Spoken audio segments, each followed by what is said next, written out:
লেগেছে যে বিষয়টা জানা যাচ্ছে, একটি ঝুপড়িতে আগুন লেগে যায় এবং ভয়ঙ্কর আগুন। ঘটনাস্থলে ইতিমধ্যে দমকলের ইঞ্জিন পৌঁছেছে। আপনাদের আরো একবার জানাই, হাওড়ার শালিমারে আগুন, বিধ্বংসী আগুন ঝুপড়িতে। এই মুহূর্তে সেই ছবি আপনারা দেখতে পাচ্ছেন, একটি অস্থায়ী ঝুপড়ি, সেখানে আগুন লেগে যায়। ঘটনাস্থলে পৌঁছয় দমকল।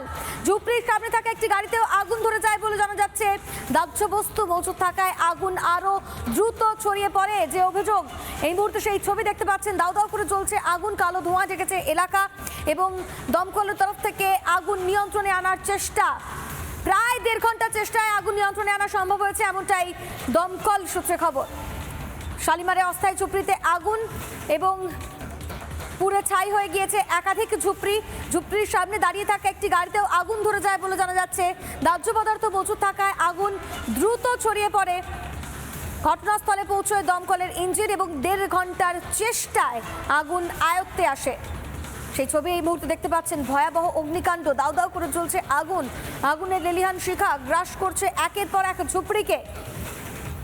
প্রায় 1.5 ঘন্টার চেষ্টায় আগুন নিয়ন্ত্রণে আনা সম্ভব হয়েছে এমন জানিয়েছেন দমকল আধিকারিকরা। ঠিক কি বলেছেন দমকল আধিকারিকরা শোনাই আপনাদের।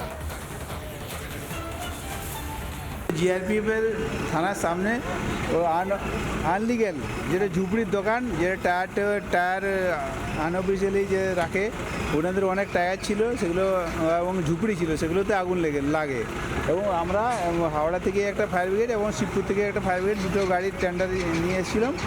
তো আপাতত আগুন কন্ট্রোলে, কেউ এনজয়টা নিয়েছি।